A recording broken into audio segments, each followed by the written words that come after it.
January 24th, 2026. We had a general strike yesterday in Minnesota.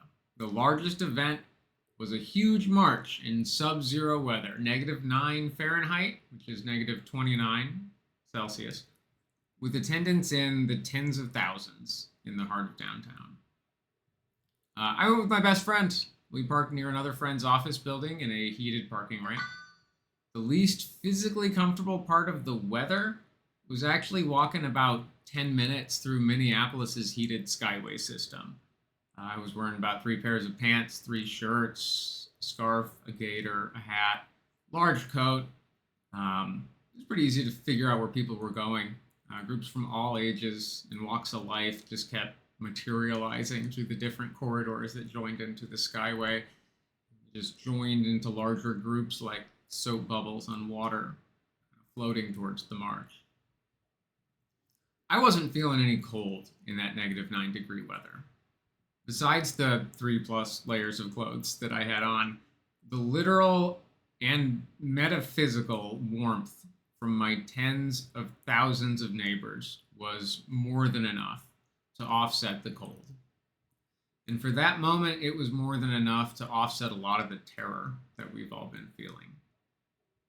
The signs were fantastic. If I have one regret, it's that it was not like take pictures with your phone weather, because you want to have your hands in gloves with warmers in that kind of cold.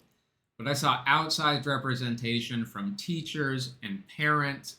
I saw multiple hats that still pulled on my heartstrings with that blue bunny hat that poor little boy Liam was wearing. The chants were great too. It was a number of different chants. No hate, no fear.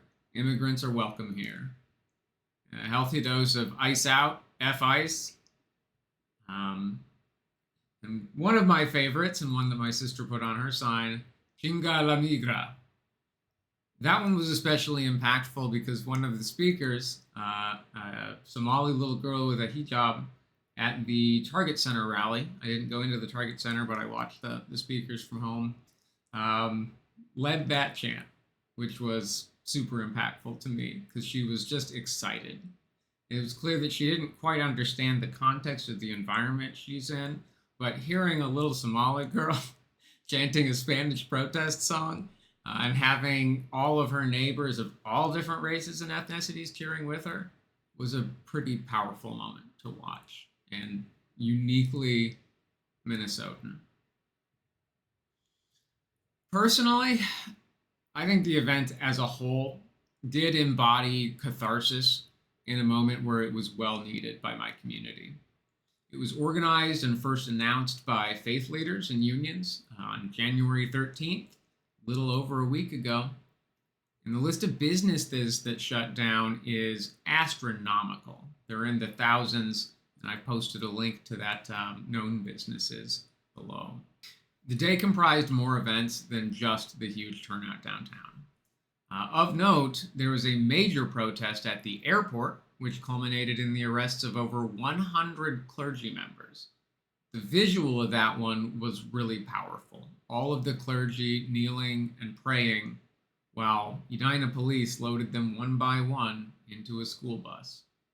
And really the best part of that one, they got released pretty quickly, and then they headed downtown where they were able to join the larger protest and even stage a second one, a peaceful sing-in at the US Bank corporate headquarters.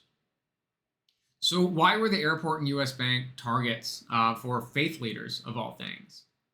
The airport was specifically targeted because it has been flying a tremendous amount of deportation flights out of the Twin Cities. US Bank was targeted because the millions of dollars that they're receiving from contracts directly with ICE.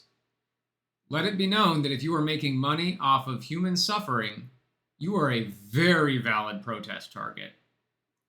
And let it also be known that while we don't see evidence of it here and now, if you fail as a business leader to denounce the unconstitutional, illegal, and immoral actions that are happening in our world and our community, your business could and should be next. Peaceful protest is about disruption. And this is the largest wide-scale economic disruption we've seen in some time. I couldn't be more proud of my neighbors for marching for the abolition of this corrupt agency and for justice for Renee Good. But while those were major goals of the March Downtown, let's be very real. There are more goals that we all need to rally around to stop the bleeding of this country so that we can focus on healing and rebuilding. This week, Congress, including all Republican senators and 7 Democrats, voted on a continuing resolution for the federal budget, including an absolutely insane amount of money, over $100 billion over 5 years, going to ICE. While I was at the march, we got a message that a friend of a friend was taken. The march was a movement that I will always remember and I will always hold close. But this campaign of terror is continuing, and it's continuing to escalate. And I'm not concerned now just for my community, but because unfortunately, as I expected, this is now happening all over the United States.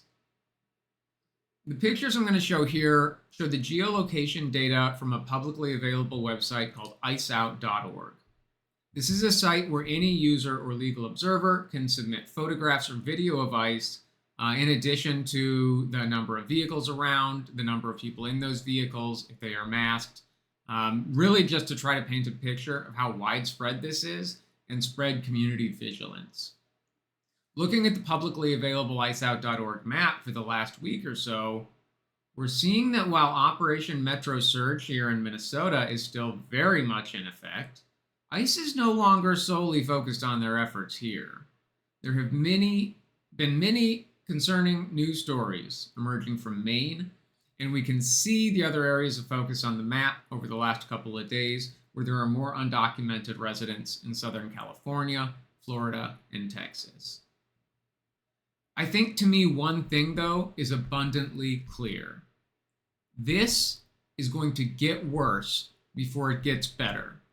And we need to be mobilizing and preparing for more of the sort of action than we saw in Minnesota yesterday if we are to leverage our only weapon we have in this war, to withhold our labor and cause economic disruption. Stay safe out there. And remember, listen to what your eyes and your ears are telling you.